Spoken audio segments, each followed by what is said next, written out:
अस्सलामुअलैकुम व्यूवर्स। आज के नए टॉपिक के साथ मैं हूँ क्लिनिकल साइकोलॉजिस्ट बुशरा जबी। आज जो हम टॉपिक नया पढ़ने जा रहे हैं वो है analytical psychology. Analytical psychology is given by the Carl Gustav यूम and in this topic we will study about the theory of personality which is given by the Jung. And in this specific topic we will cover the overview biography of the Carl Jung and levels of psyche and then dynamics of personality. So here we start now. Okay, first of all I will give you the overview of the analytical psychology. Basically Jung was the follower or friend of the Freud, Sigmund Freud, and he was the follower of the psychoanalysis. And after some of the differences with the psychoanalysis, he just got broke up with the Freud, and then he separately developed his psychology, which is called analytical psychology. उसकी कुछ जो है वो कुछ इख्तलाफात होने की वजह से जो है इसने फ्रॉइड के साथ इसने जो है वो उससे अपनी फ्रेंडशिप जो थी और उसके जो कुछ कॉन्सेप्ट्स में इख्तलाफात पैदा होने की वजह से जो है वो इसने अपनी एक अलग से सेपरेटली एक जो है वो थ्योरी बना ली। ठीक है, analytical psychology which rest on the assumption that occult phenomena can and do influence the life of everyone. अच्छा, एनालिटिकल साइकोलॉजी में जो सबसे पहली चीज आती है, इसने अकल्ट फिनोमिना की बात की थी। Occult phenomena is about the phenomena in which Jung could talk with the spirits. थोड़ी सी स्पिरिचुअलिटी और थोड़ी सी स्पिरिट्स और थोड़ा सा जो है वो mistake view point of view के साथ उसने बात की थी कि जो अकल्ट्स फिनोमिना जो होते हैं, ठीक है, रूहों से बातें करना या जिन्नों से बातें करना या विचेस के साथ बातें करना, इस तरह के जो कॉन्सेप्ट्स होते हैं, ये तमाम इंसान की ज़िंदगी पर जो है वो असरअंदाज होते हैं। ये जो है इसे basically it was given this type of thinking by his mother, क्योंकि इसकी मदर जो थी वो इस किस्म के बैकग्राउंड के साथ जो है वो बिलोंग करती थी। Jung believed that each of us is motivated not only by repressed experience but also by certain emotionally toned experience inherited from our ancestors. अच्छा, इसने ये कहा था कि हम सिर्फ और सिर्फ यहाँ पर इसका इख्तलाफ है जो कि फ्रॉइड कहता है कि हम अपने अनकॉन्शियस तमाम की तमाम जो पर्सनैलिटी होती है वो हमारी बेस करती है अनकॉन्शियस एक्सपीरियंसेस पर। But he talked about that we can also motivated by certain emotionally toned experiences inherited from our ancestors. हम हमारे emotionally toned experiences जो कि हम अपने ancestors से लेते हैं, हम उस पर जो है वो हमारी लाइफ उन पर भी बेस करती है। ज़रूरी नहीं है कि सिर्फ पास्ट पर ही बेस करते हो, पास्ट में हमारे होने वाले तमाम वाक़यात, ठीक है, तमाम जो है वो अनकॉन्शियस जो कि हमारे चाहे वो इनहेरिट उनकी हो, एंसेस्टर्स की हो, या चाहे हमारे इन्वायरमेंट में उनके इन्वायरमेंट में रहने वाले जितने भी इमेजेस और मेमोरी कॉन्सेप्ट्स हैं, उन तमाम से जो है वो हम रिलेट करते हैं। These inherited images make up what Jung called the collective unconscious. Collective means jamashuda, unconscious means uh, unconscious means the things which is repressed or which is the past event, ठीक है। अच्छा, collective से इसने collective unconscious is the major part of the analytical psychology, जिसमें उसने बात की कि इंसान जो है वो अपने तमाम के तमाम इमोशनल एक्सपीरियंसेस जो हैं टेक्स फ्रॉम द एंसेस्टर्स, उनके उनके इन्वायरमेंट में होने वाले तमाम वाक़यात, उनकी मेमोरीज, हम ये तमाम चीज़ें जो है सिर्फ हम इंसान अपने एक इंडिविजुअल जो है वो रिप्रेस मटेरियल और इंडिविजुअल अनकॉन्शियस से ही नहीं बल्कि कलेक्टिव अनकॉन्शियस यानी कि अपने एंसेस्टर्स के भी अनकॉन्शियस से कुछ एक्सपीरियंसेस जो है वो लर्न करता है। एंड देन उसने बात की कि हमारे जो कलेक्टिव अनकॉन्शियस में से जो हाईली डेवलप्ड अनकॉन्शियस एलिमेंट्स हैं वो हमारे आर्चीटाइप्स कहलाते हैं। The most inclusive archetype is the notion of the self-realization, which can be achieved by attaining a balance between various opposing forces of personality. अच्छा, इसने ये बात की कि आर्चीटाइप्स, अब आर्चीटाइप्स उसने कहा कि मोस्ट हाईली डेवलप्ड जितने भी हमारे अनकॉन्शियस एलिमेंट्स होते हैं वो आर्चीटाइप्स कहलाते हैं, जिसमें हमारे इमेजेस, हमारे जो है वो मेमोरी जो है, या हमारे सिंबल्स कुछ इस तरह के जो हम ज़माने में या एनवायरनमेंट में मौजूद जो लोग होते हैं उनके जो एक्सपीरियंसेस होते हैं उनमें से जो हाईली डेवलप्ड इस तरह के इमेजेस होंगे वो आर्चीटाइप्स कहलाएंगे। अच्छा, उसने कहा था कि आर्चीटाइप जो है वो basically is the notion of self realisation, यानी कि सेल्फ रियलाइजेशन एक आर्चीटाइप में जो है वो एक नोशन है आर्चीटाइप का, यानी कि self realisation is the part of the archetypes. ठीक है, और जो सेल्फ रियलाइजेशन है वो अचीव की जा सकती है after, you can say, after attaining the balance between two opposing forces या वेरियस अपोजिंग फोर्सेस, यानी कि इंसान जो है वो बहुत सारी ऐसी अपोजिट फोर्सेस का मजमुआ है। ठीक है, यानी कि इंसान इंट्रोवर्टेड भी हो सकता है, इंसान एक्सट्रोवर्टेड भी हो सकता है, इंसान के अंदर रैशनल जो है वो इमेजेस भी पाए जा सकते हैं और इरेशनल इमेजेस भी पाए जा सकते हैं। ठीक है, इंसान के अंदर मेल, अगर एक फीमेल है तो उसके अंदर मेल की तरह के भी कैरेक्टरिस्टिक्स हो सकते हैं मेंटल वाइज, और उसके अंदर जो है वो फीमेल की तरह की भी सोच हो सकती है। So these are the different personality poles, कि जिसमें उसने बात की थी कि अपोजिंग फोर्सेस ऑफ पर्सनैलिटी अगर हम अटेन कर लें, ठीक है, अगर उनके दरमियान बैलेंस हम कर लें, मतलब दो फोर्सेस जो अपोजिंग टू फोर्सेस हैं, और अगर उनके दरमियान हम बैलेंस कर लें तो हम जो है वो सेल्फ रियलाइजेशन की तरफ हम जा सकते हैं। Okay, now I will tell you about the Carl Gustav Jung's biography. Born on July 26, 1875 in Lake Constance, Castle, Switzerland. Basically, he was a Swiss psychologist. Or father John and Paul Jung was a minister.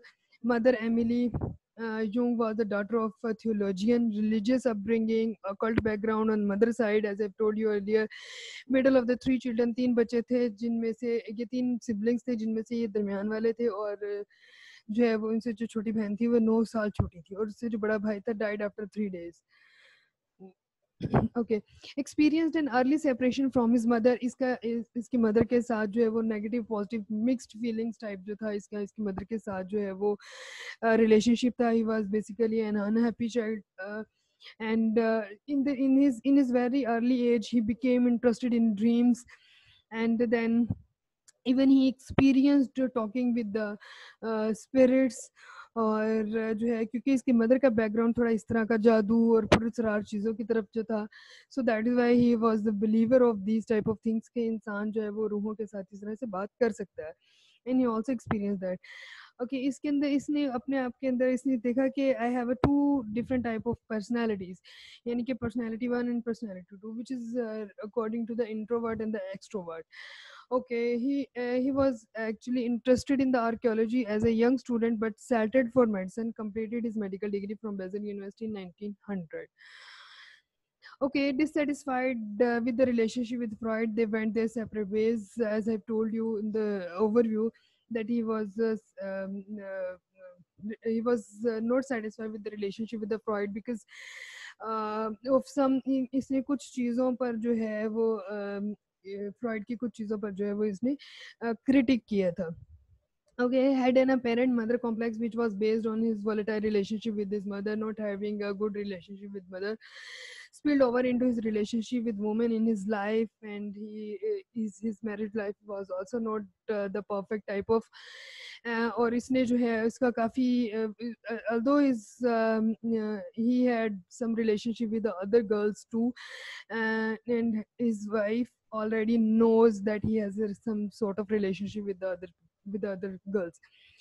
Had erotic feelings towards Freud. इसका Freud के साथ जो है वो थोड़ा सा sexual relationship भी जो है वो डेवलप हो रहा था, जो कि एक ये बात भी एक वजह बनी थी सिगमंड फ्रॉइड के साथ जो है वो रिलेशनशिप की टर्मिनेशन की।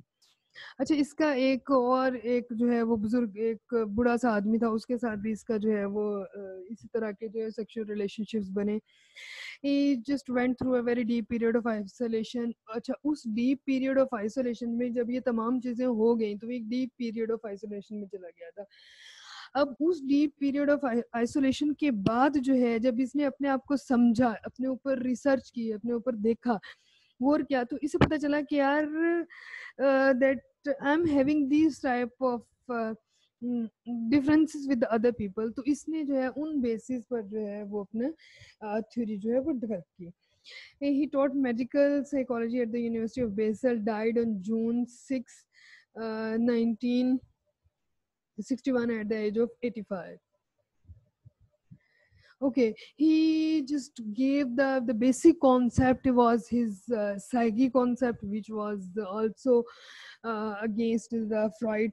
He just said that Freud just said that Freud talked about the personality types.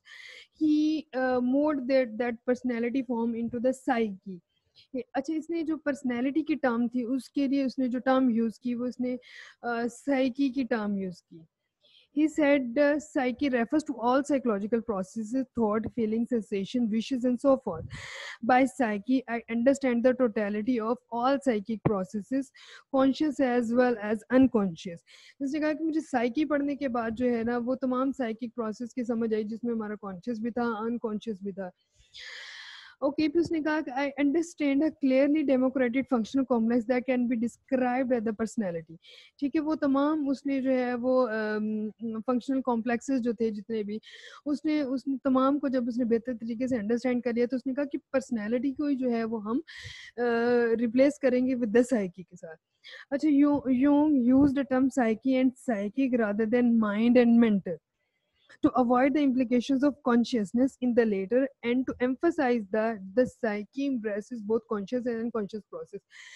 अच्छा, अब यहाँ पे इसका इख्तलाफ ये था कि जो साइकी है वो बोथ कॉन्शियस और अनकॉन्शियस प्रोसेसेस को जो है वो इम्फेसाइज करती है, जबकि फ्रॉइड का कहना ये था कि सिर्फ हम जो है हमारा प्रोसेस जो है हमारा कॉन्शियस लेवल जो है वो बहुत कम है, बट हमारा जो अनकॉन्शियस लेवल है वही सब कुछ है। बट ही सेड नो, हमारा कॉन्शियस और अनकॉन्शियस लेवल बोथ जो है वो एम्फेसाइज्ड है, हमें बोथ पर ही हम हमारे जो फंक्शंस हैं वो बोथ पर काम करते हैं, कॉन्शियस और अनकॉन्शियस दोनों माइंड पर काम करते हैं। Then he just talked about the self realisation और इंडिविजुएशन। इसने कहा था कि ह्यूमन बीइंग जो है वो एक कंप्लीट जो है एक चीज़ है, एक कंप्लीट जो है सब्सटेंस है, बट हम समटाइम ऐसे होता है कि हमारे जो सम कुछ पार्ट्स होते हैं वो हम उन्हें जो है वो लूज कर देते हैं। ठीक है, फिर उसने ये बताया कि through listening to the messages of our dreams and waking imagination हम उन तमाम पार्ट्स को जो है वो री इंटीग्रेट करके हम अपनी पर्सनैलिटी को जो है वो बिल्डअप कर सकते हैं। ठीक है, इसने ड्रीम्स की बात की थी और जो है वो इसने कहा था कि हम इमेजिनेशंस के थ्रू हमारे जो पार्ट्स हैं बेसिकली हम उनको जो है वो दोबारा से रीइंटीग्रेट कर सकते हैं। ठीक है, the goal of life is individuation. इंसान की जिंदगी का गोल बेसिकली अपने आप को बनाना है, ठीक है, अपनी यूनिकनेस को पहचानना है।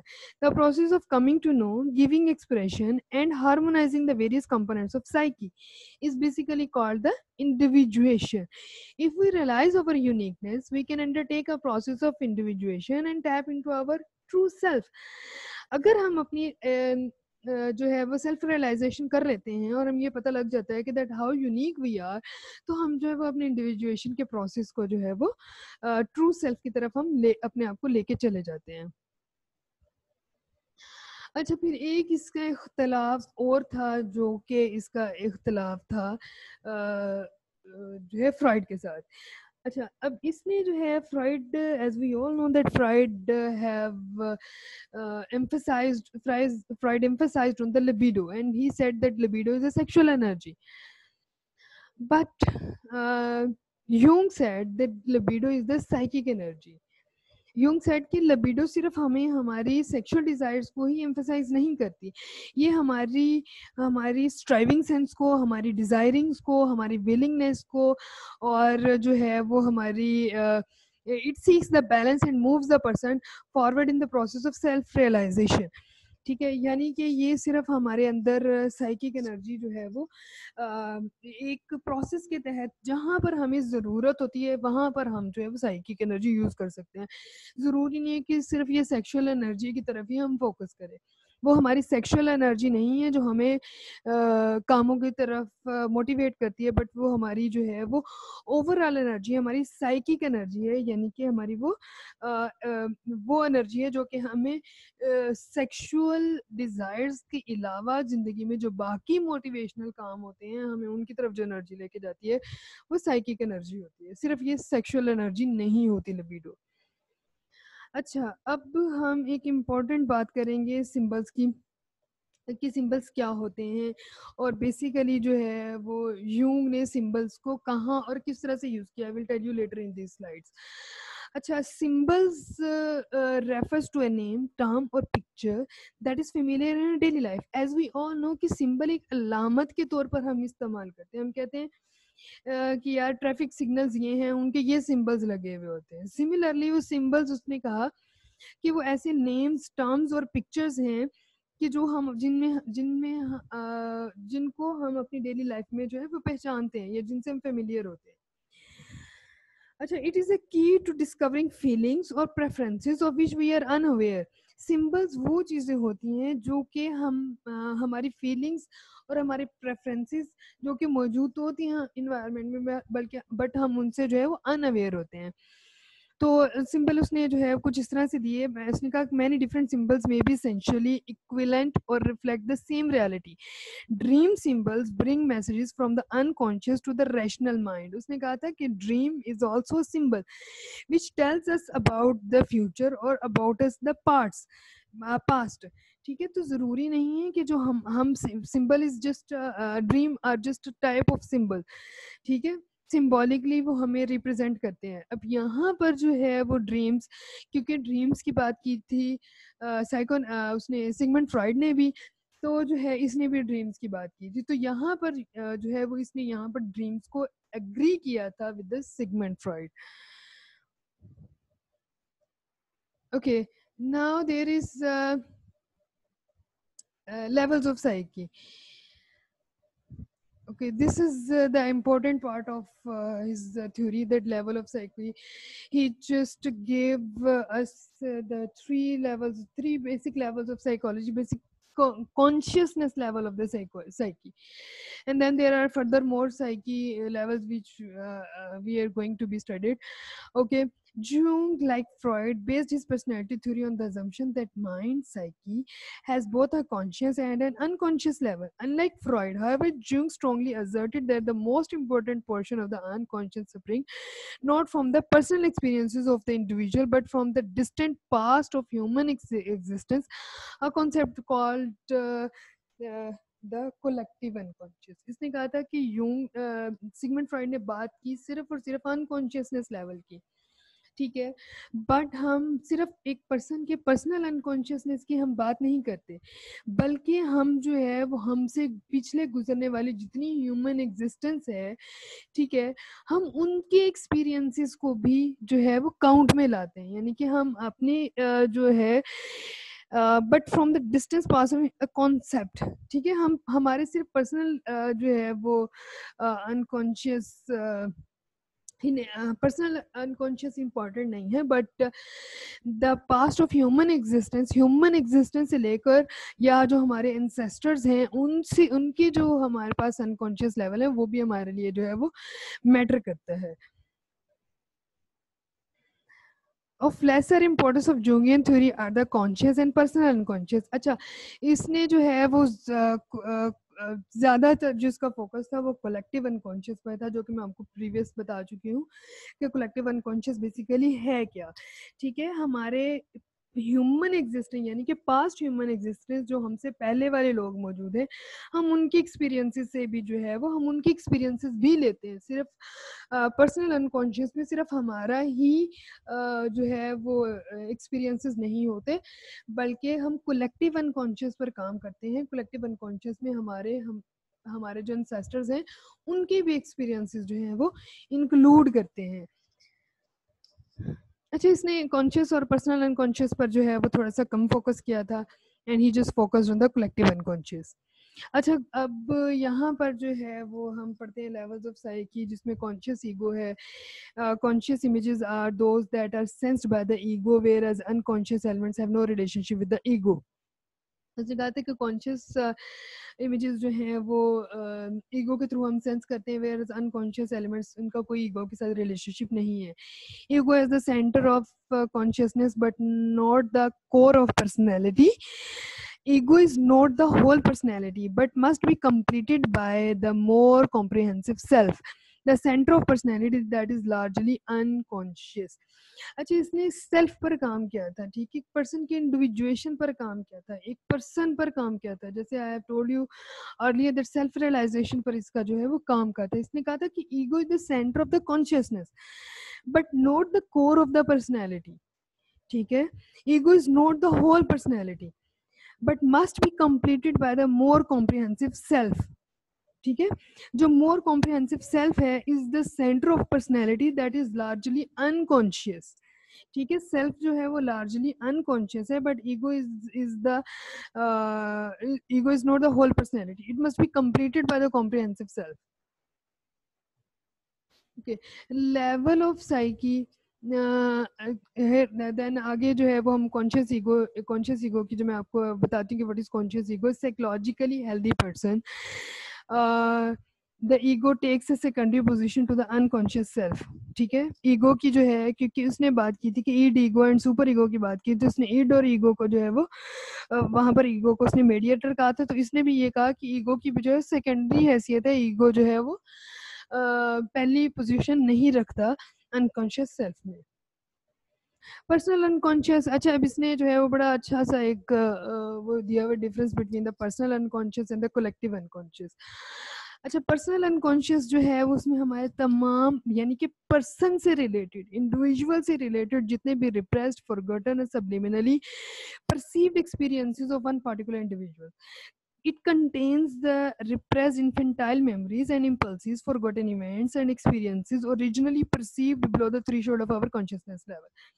जैसे कि उसने 3 लेवल्स दिए थे, कॉन्शियस, सबकॉन्शियस एंड अनकॉन्शियस। इसी तरह इसके जो है वो conscious, personal unconscious and collective unconscious, इसके भी 3 लेवल्स हैं। इसने कॉन्शियस लेवल में ईगो की बात की, पर्सनल अनकॉन्शियस लेवल में इसने कहा कि जैसे कि सब कॉन्शियस लेवल में इसने कहा कि ये basically below the threshold of our consciousness, ठीक है। ये कॉन्शियसनेस के नीचे पाया जाता है, जिसमें इंसान के अपने ज़ाती तौर पर होने वाले तजर्बात जो हैं वो चाहे हैप्पी हो, अनहैप्पी हो, और रिप्रेस्ड और फॉरगॉटन मटेरियल जो है वो पर्सनल अनकॉन्शियस में होता है, formed by the individual's own experiences and is therefore unique to each of us.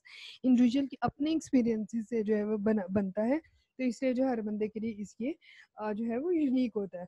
अच्छा, अब ये जो पर्सनल अनकॉन्शियस है, बेसिकली ये इसमें हमारे कॉम्प्लेक्सेस पाए जाते हैं, ठीक है। चाहे वो कॉम्प्लेक्स हमारे रिप्रेस मटेरियल ऐसा हो जो हमें कॉम्प्लेक्स दे रहा हो, तो वो उसमें चला जाएगा। इसी तरह कोई चीज़ हम भूलना चाह रहे हो, यानी कि जो कॉम्प्लेक्सेस होते हैं जो हमारी ज़िंदगी में कहीं ना कहीं मुश्किलात क्रिएट करते हैं, वो बेसिकली हम जो है पर्सनल अनकॉन्शियस लेवल में उनको जो है वो डाल देते हैं, ये रिप्रेस कर देते हैं।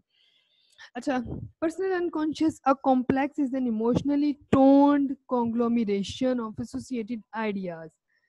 कॉम्प्लेक्स जो है पर्सन की emotionally toned कॉन्ग्लोमरेशन of associated ideas, यानी कि emotionally toned accumulation of associated ideas, यानी कि हमारे थॉट्स और एक्ट्स जो हैं, हमारे इमोशनल थॉट्स और एक्ट्स जो हैं, उनको अगर हम इकट्ठा करें और उनके जो एसोसिएटेड आइडियाज हैं वो हमारे कॉम्प्लेक्स कहलाते हैं। Complexes are largely personal, but they may also be partially derived from the humanities' collective experiences. Obviously, हम experience करेंगे तभी हमें पता चलेगा नहीं happy और unhappy events को हमने brain के किस part में डालना है. So these are the complexes. अच्छा, collective unconscious has roots in the ancestral past of the entire species. इसमें जो है वो previous आने वाली जितनी भी हैं हमारी जो एंसेस्ट्रल एंटायर स्पीशीज जो हैं उसके अंदर हमारे कलेक्टिव अनकॉन्शियस की जो है वो कहीं ना कहीं रूट्स होती हैं। अभी मैंने आपको बताया कि कलेक्टिव अनकॉन्शियस क्या होता है, which is related to the ancestral past. ठीक है, जो हमारे एंसेस्ट्रल का पास्ट होता है वो उनकी जो एक्सपीरियंसेस होते हैं वो भी हमारे कलेक्टिव अनकॉन्शियस में आते हैं, यानी कि हम उनके एक्सपीरियंसेस से भी कहीं ना कहीं सीखते हैं। ठीक है, आगे मैं आपको बताऊंगी कि किस तरह लेवल्स ऑफ साइकी में हम जब आर्ची टाइप्स पढ़ेंगे तो किस तरह से ये जो कलेक्टिव अनकॉन्शियस है वो किस तरह से हम उनके जो है वो जब हम सिंबल्स पढ़ेंगे तो किस तरह से हम कलेक्टिव अनकॉन्शियस को हम अपने पास्ट के एंसेस्टर्स के साथ जो है वो रिलेट करते हैं। The physical contents of collective unconscious are inherited and pass from one generation to the next as a psychic potential. ठीक है, ये पास होते हैं one generation to the next. Obviously हम एक जनरेशन से दूसरी जनरेशन में जब जाते हैं तो कुछ ना कुछ अपनी प्रीवियस जनरेशन से भी लेकर जाते हैं। The contents of the collective unconscious do not lie dormant but are active and influence as a person's thoughts, emotion and actions। ठीक है, जरूरी नहीं कि वो जो है वो उनके लिए डॉर्मेंट हो, बट वो एक्टिव इन्फ्लुएंस होते हैं उनके थॉट्स और इमोशंस और एक्शंस पे। The collective unconscious is responsible for people's many myths, legends and religious beliefs। Obviously we learn religion from our ancestors and we myths, we have heard some of the myths and we have some legends, legendary type of people in our ancestors। तो जो है वो इसमें ये तमाम लोगों के myths, legends और रिलीजियस बिलीफ जो हैं वो भी हम अपने कलेक्टिव अनकॉन्शियस से जो है वो हमारा रिस्पॉन्सिबल होता है। Okay, collective unconscious does not refer to inherited ideas but rather to humans innate tendency, ठीक है, to react in a particular way whenever their experiences stimulate a biologically inherited response tendency। अच्छा, इसने कहा कि it does not refers to the inherited ideas but rather to humans innate tendency, यानी कि human के अंदर जो है वो बाय बर्थ एक ऐसी टेंडेंसी होती है कि वो अपने कहीं ना कहीं अपने साथ होने वाले एक्सपीरियंसेस को जो है वो उसी तरह से रिएक्ट करता है जिस तरह के उसके जो है वो एंसेस्टर्स ने रिएक्ट किया हुआ होता है। ठीक है, जैसे अब इसको दोबारा गौर से पढ़ें जरा। Does not refer to inherited ideas but rather to humans innate tendency to react in a particular way। इंसान के अंदर जो है वो अच्छा, इंसान के अंदर जो है वो ऐसी एनर्जी होती है या इंसान के अंदर एक ऐसी टेंडेंसी होती है कि वो अपने जब उसके आइडियाज जो हैं वो इनहेरिटेड रिस्पॉन्स टेंडेंसी के साथ जो है वो स्टिमुलेट करती है, यानी कि ऐसी स्टिमुलेशन उनको मिलती है जो कि उनकी इनहेरिटेड से रिलेटेड होती हैं, तो उसके अंदर एक्ट करने का जो एक कह लें कि एक यूनिक उसके अंदर एक्ट करने का जो एक पार्टिकुलर उसके अंदर रिएक्शन का जो है वो एक टेंडेंसी होती है। ठीक है, वो हर अपने एक्सपीरियंसेस को, चाहे वो स्टिमुलेशन वहीं से हो रही हो, लेकिन अपने आने वाले एक्सपीरियंसेस को जो एक पार्टिकुलर वे में रिएक्ट करता है। Okay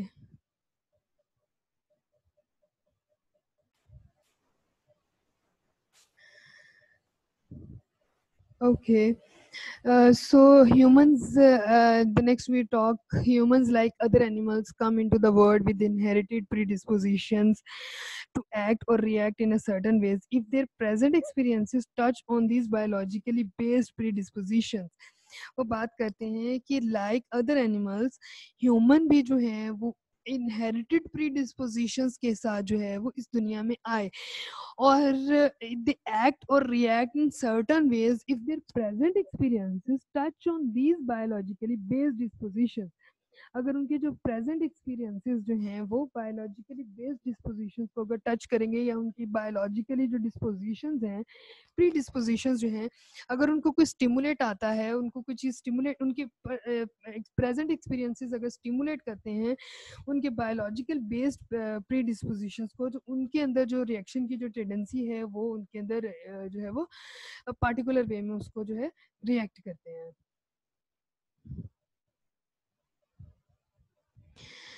Jung said that people have as many of these inherited tendencies as they have typical situations in life। um, वो लोग जो हैं वो as many of these inherited tendencies as they have typical situations in life, जितनी उनकी जो typical वैसे ही उनकी भी टेंडेंसीज वैसे ही होती हैं जैसे कि उनकी टिपिकल सिचुएशंस लाइफ में जो है वो चल रही होती हैं. Countless repetitions of these typical situations have made them part of human biological constitution. अगर जो है वो टिपिकल सिचुएशंस की रिपीटेशन होती रहेगी तो उनके जो है वो ह्यूमन बायोलॉजिकल कॉन्स्टिट्यूशंस का जो है वो पार्ट बनना शुरू हो जाएंगे. अच्छा, आगे अब इसने बात की आर्चीटाइप्स की. आर्चीटाइप मैंने आपको बताया कि क्या चीज़ होती है. द मोस्ट हाईली डेवलप्ड जो कह लें कि इमेजेस और जो है वो मतलब as you can say that archetypes are the archaic images which are derived from the collective unconscious. Archaic images are those images which are very ancient, यानी कि वो अपने ओरिजिनल पैटर्न में पाए जाते हों. तो वो जो हमारे पास एक्सपीरियंसेस आएंगे वो हमारे पास आर्ची टाइप एक्सपीरियंसेस होंगे, यानी कि वो ओरिजिनल या उनके साथ कोई ऐसी छेड़छाड़ ना की गई हो, लेकिन वो एंसेस्टर्स से जो है वो हमें इसी तरह से मिले हों, यानी कि हमारे एंसेस्टर्स का जो ओरिजिनल पैटर्न होता है उस तरह से मिले हों. ठीक है. They are similar to complexes in that they are emotionally toned collection of associated images, but whereas complexes are individual components of personal unconscious, archetypes are the generalized and derived from the components of the collective unconscious. यानी कि complexes जो हैं वो हमारे जो है वो personal unconscious पे बेस करते हैं, लेकिन जो आर्chetypes हैं वो बेसिकली कलेक्टिव अनकॉन्शियस पर बेस करते हैं. तो it they can also be distinguish from the instincts. अब ये जो है वो इंस्टिंक्ट से भी हम इनको डिस्टिंग्विश कर सकते हैं. अच्छा, यहाँ पे कुछ आर्ची टाइप्स के टाइप्स हैं और then we are going to discuss them. These are also called the symbols. जैसे हमने सिंबल्स की बात की कि इंसान सिंबल्स के जो है वो क्या होते हैं, इसी तरह ये सिंबल्स ही हैं बेसिकली आर्ची टाइप्स के. और किस तरह से इंसान के अंदर, अब जब मैं आर्ची टाइप्स आपको बताऊंगी तो ज़रा गौर से इसको सुनिएगा कि किस तरह से इंसान के अंदर जो है वो ऐसे सिंबल्स पाए जाते हैं जिनसे हम इंसान की पर्सनैलिटी की जो अदर टाइप्स होती हैं हम उसको आइडेंटिफाई कर सकते हैं. ठीक है. हर इंसान के अंदर ऑब्वियसली आउटर वर्ड और इनर वर्ड के लिए जो है वो दो टाइप्स की पर्सनैलिटीज पाई जाती हैं. तो अब उन पर्सनैलिटीज में क्या क्या सिंबल्स होते हैं, now we will discuss them. अच्छा, पर्सोनास ने कहा side of personality that people show to the world is designated as the persona. वो हमारी पर्सनैलिटी की टाइप जो कि हम दुनिया को दिखाते हैं, दैट इज कॉल्ड पर्सोना. ठीक है. It is refers to the mask worn by actors in early theatre. ठीक है. ये बेसिकली ये कहा जाता था कि अर्ली थिएटर में यूज होने वाला ये वर्ड था जिसको हम पर्सोना कहते थे, जो कि एक्टर्स अपने ऊपर एक्टिंग के लिए बनाया करते थे. Although the persona is the necessary side of our personality, we should not confuse our public face with our complete self. If we identify too closely with our persona, we remain unconscious of our individuality and are blocked from attaining self-realization. उसने कहा कि हम इन दोनों चीज़ों को मर्ज नहीं करना चाहिए, ना हमें ये सोचना चाहिए कि हम इन दोनों चीज़ों को कंफ्यूज करें. अगर हम ऐसा करेंगे तो हमारी जो सेल्फ है हम उसको लूज कर देंगे और हम सेल्फ रियलाइजेशन की तरफ जो है वो नहीं बढ़ सकेंगे. तो इसलिए हमारी जो दुनिया के लिए साइड है और जो हमारी अपने लिए साइड है वो इसी तरह रहनी चाहिए. True, we must acknowledge society, but if we over-identify our persona, we lose touch with our inner self and remain dependent on society's expectations of us. अगर हम persona ही मतलब अगर हम persona नहीं चढ़ाएंगे तो सोसाइटी के एक्सपेक्टेशन से हम मीट नहीं कर पाएंगे, और जब हम उससे मीट नहीं कर पाएंगे तो हम अपनी सेल्फ जो है वो उसको लूज कर देंगे. फिर आगे बात आती है शेडो की. The archetypes of darkness and depression represents those qualities we do not wish to acknowledge but attempt to hide from ourselves and others. अच्छा, ये शेडोज वो टाइप्स ऑफ आर्ची टाइप्स हैं जिसमें हमारे डार्कनेस और repressed material होते हैं. ठीक है. उसमें हम क्या करते हैं, उसे हम अपने आप से भी हाइड करते हैं, दूसरों से भी हाइड करते हैं. For example, if we are having हमारे अंदर एक ऐसी हैबिट है जो हमें भी खुद भी पसंद नहीं है और हम चाहते हैं कि उस दूसरे भी ना देखे, तो हम क्या करेंगे कि उसमें शेडो, हम उसे रिप्रेस कर देंगे, हम उसे डार्कनेस की तरफ भेज देंगे. ठीक है. तो ये वाला जो पार्ट ऑफ पर्सनैलिटी होगा वो कहलाएगा शेडो. ठीक है. Consists of morally objectionable tendencies as well as a number of constructive and creative qualities that we nevertheless are reluctant to face. Jung contended that to be whole, we must continually strive to know our shadow, and that is the our that this is our first test of courage. अगर हम जो है वो we must continuously survive to know our shadows. हमें अपने shadows के बारे में जो है वो जानते रहना चाहिए. हमें उनके साथ जो है वो स्ट्राइव करने की कोशिश करनी चाहिए. ठीक है, इससे ये ना हो कि अगर हम उसको पहचानने की कोशिश नहीं करेंगे तो हमारा जो है वो टेस्ट ऑफ करेज जो है वो हम फेल कर देंगे. Okay. To come to grips with the darkness within ourselves is to achieve the realization of the shadow. अगर हम अपने जो डार्कनेस है, हमारे अंदर की जो डार्कनेस है, अगर हम उसे आइडेंटिफाई कर लेते हैं, हम अगर हम उसके ऊपर ग्रिप कर लेते हैं, तो हम जो है वो हमारे अंदर की रियलाइजेशन ऑफ शेडो यानी कि हमारे अंदर की जो डार्कनेस है उसे पहचान लेंगे. अगर उसके ऊपर ग्रिप नहीं रखेंगे तो वो डार्कनेस वहीं पर रहेगी और हमारी सेल्फ के दरमियान जो है वो डिस्टॉर्शन आना शुरू हो जाएगी. People who never realize their shadow may nevertheless come under its power and leads tragic lives, constantly running into the bad luck and reaping harvest of defeat and discouragement of themselves. अच्छा, जो कि अपनी shadow को नहीं पहचानेगा तो वो यही सोचता रहेगा, यानी कि अपने आप को वो पावर नहीं दे सकेगा. ठीक है, तो हो सकता है कि उसकी लाइफ जो है वो ट्रेजिडीज की तरफ जाना शुरू हो जाए. तो वो अपने ऊपर यकीन नहीं रख पाएगा और कहेगा कि ये सब सारी मेरी बैड लक है, और फिर वो डिस्करेज हो जाएगा अपने आप से ही. अच्छा, ये बड़ी मज़ेदार इसकी दो जो हैं वो सिंबल्स कह लें या आर्चीटाइप्स कह लें या जो है वो लेवल्स ऑफ साइकी जो है ना वो आर्चीटाइप के आगे फर्दर लेवल्स हैं कुछ. तो anima is that form of archetype in which feminine side of men originates in the collective unconscious as an archetype and remains extremely resistant to the unconsciousness. ठीक है, अब एक मेल के अंदर जो है वो फीमेल साइड जो है वो बेसिकली वो क्या है, वो आर्चीटाइप एनीमा कहलाती है.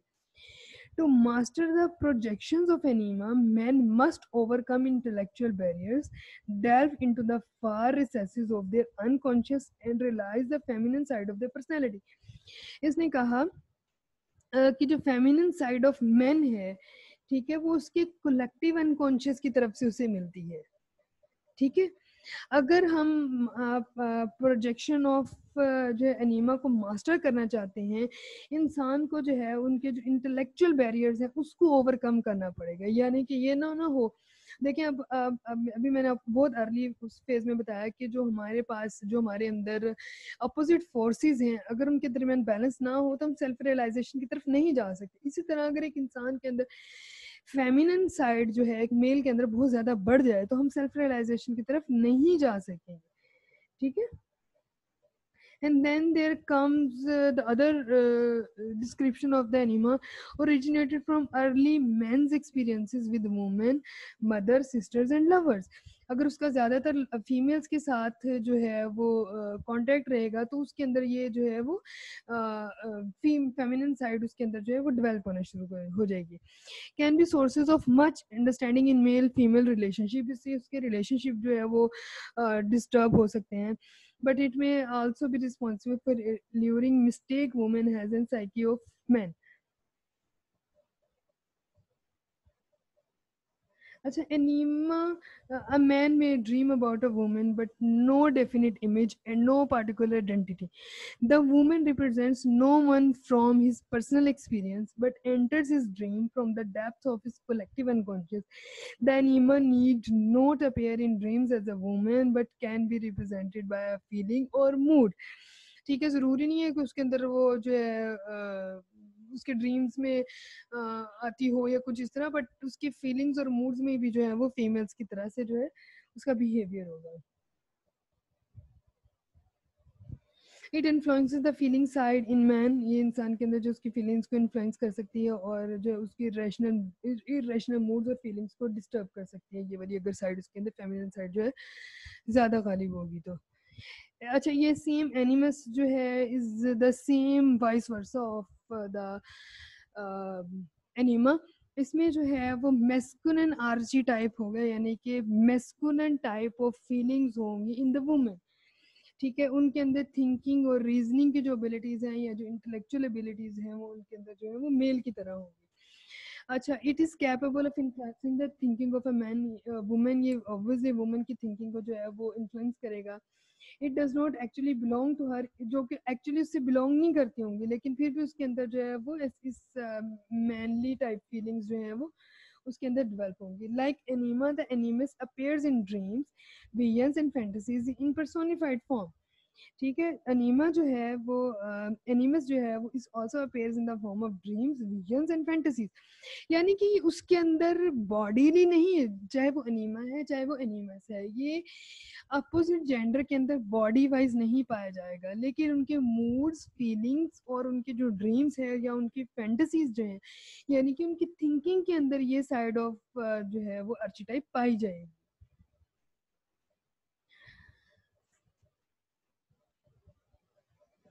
अच्छा, इसमें वही बात उसने की कि that the animus is responsible for thinking and opinion in women just as the anima produces feelings and moods in the man. The animus is also the explanation of the irrational thinking and illogical opinions of often attributed to the woman. इसमें भी जो है उनके अंदर irrational thinking और illogical opinions होंगे, क्योंकि जब उनकी थिंकिंग ही जो है वो मैस्कुलिन टाइप ऑफ थिंकिंग होगी, तो उसके अंदर जो बिलीव्स और उनके जो है वो ओपिनियंस होंगे वो इलॉजिकल और इरेशनल होंगे।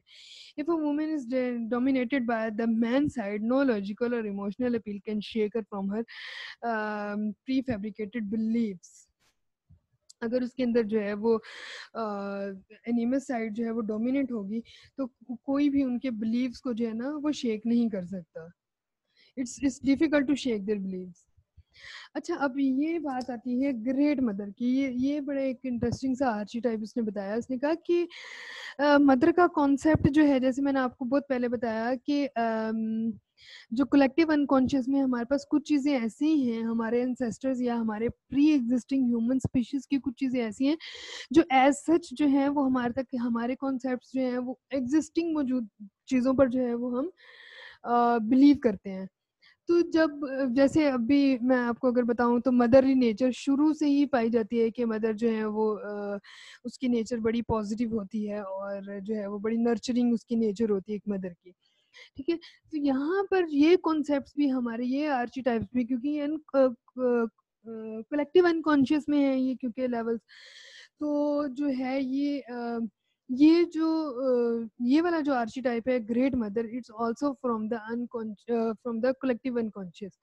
ठीक है, तो इसकी नेचर ये है कि उसने कहा कि इंसान के अंदर जो है वो उसकी एक्सपीरियंसेस या उसकी जो पास्ट एक्सपीरियंसेस है जो कि उसकी which we take from the ancestors, तो उसमें जो है वो मदर की नेचर पॉजिटिव और नेगेटिव जो है, अगर प्री एग्जिस्टिंग हम देखा जाए, is always associated with both positive and negative concepts. अगर मदरली नेचर कहा जाता है यूजुअली कि वो हमेशा पॉजिटिव होती है, बट अगर प्री एग्जिस्टिंग कॉन्सेप्ट से हम देखें तो मदर के अंदर पॉजिटिव और नेगेटिव दोनों टाइप की फीलिंग्स होती हैं। ठीक है, मदर के अंदर उसने ये कहा कि अगर एक इंसान को आप अच्छा समझते हैं तो ज़रूरी नहीं है कि हरदम वो अच्छा ही रहे। अगर मदर के अंदर पॉजिटिविटी है तो मदर के अंदर नेगेटिविटी भी मौजूद है। And he talked on his personal experience. उसने ये बात अपने पर्सनल एक्सपीरियंस की बेस पर की थी, क्योंकि उसकी मदर के साथ जो है वो रिलेशनशिप्स कुछ खास अच्छे नहीं थे। फिर उसने वॉइस ओल्ड मैन की बात की। उसने कहा कि archetype of wisdom and meaning symbolises human pre existing, यानी कि वाइज ओल्ड मैन, उसमें ये कहा कि विजडम और जो है वो नॉलेज, लोगों के अंदर नॉलेज, ये शुरू से ही जो है वो लाइफ के अंदर रहा है। ठीक है, और ह्यूमन के अंदर प्री एग्जिस्टिंग नॉलेज और मिस्ट्रीज ऑफ लाइफ जो है वो शुरू से ही रही है, तो इसलिए ये कलेक्टिव अनकॉन्शियस में आती है। A man and woman dominated by the wise old man archetype may gather a large following of disciples by using verbiage that sounds profound, but that really makes little sense because the collective unconscious cannot directly impart its wisdom to an individual. उसने कहा कि हमारे अंदर जो है वो एक इंसान के अंदर अक्ल और विजडम विजडम और इंटेलेक्चुअल जो है ना वो इंसान के अंदर पाया जाता है, बट हम उसे एज सच जो है वो कलेक्टिव अनकॉन्शियस की तरफ हम नहीं लेके जाएंगे। उसमें जो है ज़रूरी नहीं है कि वही हमें सारा कुछ मिला है। इंसान की पर्सनल जब अनकॉन्शियस लेवल के एक्सपीरियंसेस जब मीटअप करते हैं तो वो भी इंसान के साथ वो यूनिक लेवल में जो है फिर इंसान एक्ट करता है, यानी कि प्रीवियस भी कुछ ना कुछ वो लेता है, बट उसके पर्सनल अनकॉन्शियस लेवल के जो एक्सपीरियंसेस होते हैं वो भी उसे लर्न करवाते हैं।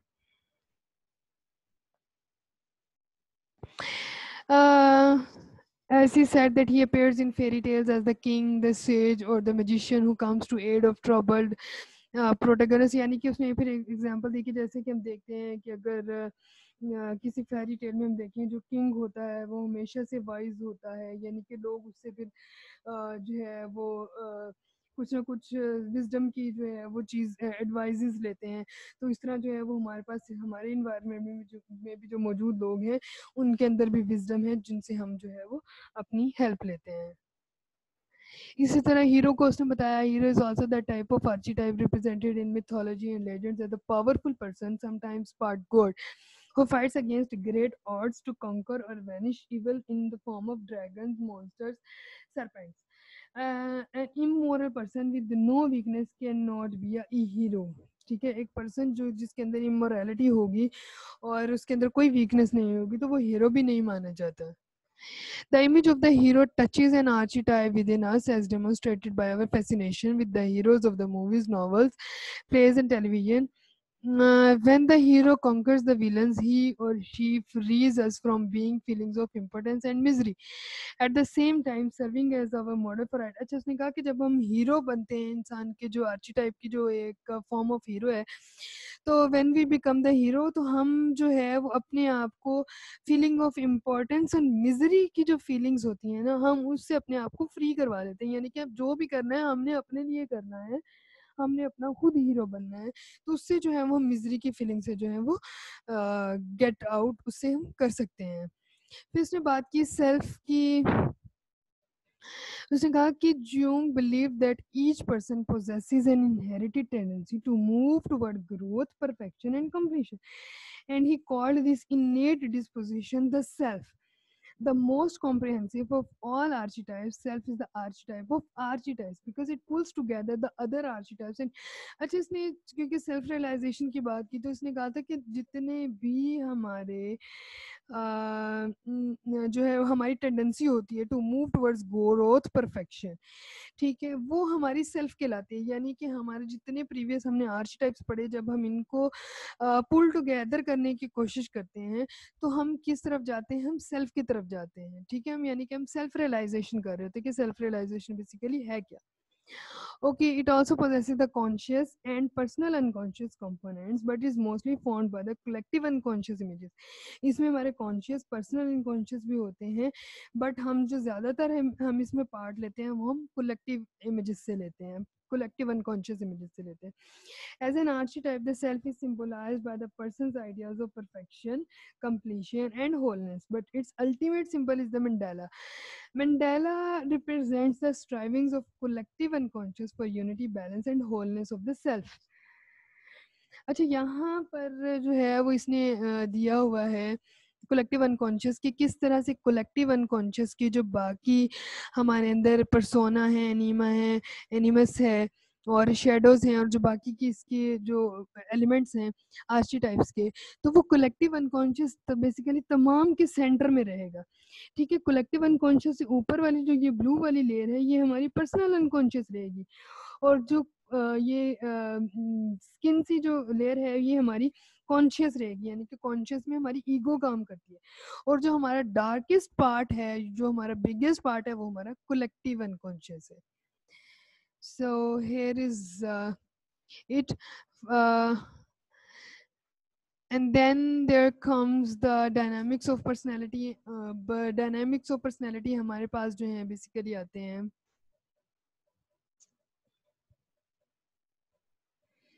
अच्छा, डायनामिक्स ऑफ पर्सनैलिटी में हमारे पास दो तरह की जो है वो आती हैं चीज़ें। एक होती है कैजुअलिटी वर्सेस टेलियोलॉजी।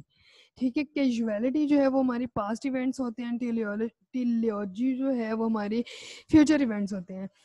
और हमारे पास दूसरी चीज़ आती है प्रोग्रेशन वर्सेस रिग्रेशन। प्रोग्रेशन जो है वो adaptation of the outside world and regression जो है वो adaptation of the inner world, adaptation to the new world. अच्छा, कैजुअलिटी के मैं आपको बता दूं कि कैजुअलिटी जो है वो उसमें हमारे ऐसे प्रेजेंट इवेंट्स होते हैं जिनका ओरिजिन जो होता है वो हमारे प्रीवियस एक्सपीरियंसेस की बेस पर होता है और टेलियोलॉजी जो है वो हमारे इवेंट्स, हम ऐसे इवेंट्स और ऐसे मोटिवेटेड होते हैं जो जिनका हमारा जो गोल होता है वो हमारा फ्यूचर होता है। ठीक है, अब एक कैजुअलिटी, क्योंकि हम पास्ट एक्सपीरियंसेस से जो हमारे प्रेजेंट इवेंट्स जो है वो हमारे पास्ट एक्सपीरियंसेस से इवेल्युएट होते हैं, और जो हमारे प्रेजेंट इवेंट्स जो हैं या तो वो हमारे वो फ्यूचर ओरिएंटेड होते हैं। तो उसने कहा कि फ्रॉइड ने क्योंकि बिलीव यही किया था कि हमारे जो है वो तमाम के तमाम चाइल्डहुड एक्सपीरियंसेस ही होते हैं, बट इसने डायनामिक्स और पर्सनैलिटी में इसने ये बात बताई कि नहीं, हमारे तमाम के तमाम ज़रूरी नहीं है हमारा बिहेवियर सिर्फ हमारे पास्ट एक्सपीरियंसेस की बेस पर ही काम करता हो। बट ऐसा भी होता है कि हमें जब कोई चीज़ चाहिए होती है, हमारी डिज़ायर या विल होती है, तो हम अपने फ्यूचर को भी देख के उस चीज़ के ऊपर काम करते हैं। हम सिर्फ ये नहीं देखते कि हम पास्ट में हमें ये चीज़ चाहिए थी तो हमने इस पे काम करना है। हम ये भी देखते हैं कि हमें फ्यूचर में ये चीज़ चाहिए, आगे हमें ये चीज़ चाहिए, तो हमें उसके लिए काम करना है। अच्छा, progression and regression to achieve self realization people must adapt not only to their outside environment but their inner world as well. ठीक है, ज़रूरी नहीं है कि हम सिर्फ आउटसाइड ऑफ द एनवायरनमेंट को ही अडेप्ट करें, हम इनर वर्ल्ड को भी अडेप्ट करते हैं। Adaptation to the outside world involves the forward flow of psychic energy and is called the progression. ठीक है, जिसमें हमारी साइकिक एनर्जी इन्वॉल्व होती है to adapt to the outside world is called the progression, whereas adaptation to the inner world relies on the backward flow of psychic energy, that is called the regression. Both regression जो है वो अगर outside of the world होगी adaptation, तो वो जो है progression होगी, इनसाइड ऑफ द वर्ल्ड होगी, यानी कि बैकवर्ड एक स्टेप हम चल रहे होंगे साइकिक एनर्जी का, तो वो जो है वो हमारी रिग्रेशन होगी। Both progression and regression are essentially people to achieve individual growth or self-realization. अगर इंसान के अंदर प्रोग्रेशन और रिग्रेशन दोनों की जो है वो दोनों एक साथ काम नहीं कर रहे होंगे, तो हम सेल्फ रियलाइजेशन की तरफ नहीं जा सकते। Okay, progression inclines a person to react consistently to a given set of environmental conditions, whereas regression is necessary backward step in the successful attainment of the goal. Regression activates the unconscious psyche as an essential aid in the solution of most problems alone. Most problems, regression जो है वो हमारे unconscious psyche को जो है वो help out करता है to solve the problems. Alone neither progression nor regression leads to the development. ना तो अकेला रिग्रेशन कोई काम कर सकता है, ना ही अकेला जो है वो प्रोग्रेशन कोई काम कर सकती है। इसलिए दोनों को जो है वो कुछ अचीव करने के लिए, इन्वायरमेंट में अडेप्ट करने के लिए, दोनों को जो है वो हेल्दी पर्सनैलिटी डेवलपमेंट करने के लिए दोनों प्रोग्रेशन और रिग्रेशन को जो है वो इकट्ठा काम करना पड़ेगा। Okay, in the next lecture I will tell you about the psychological types of the Jung analytical theory. This was it for today's lecture. So, okay, bye, take care.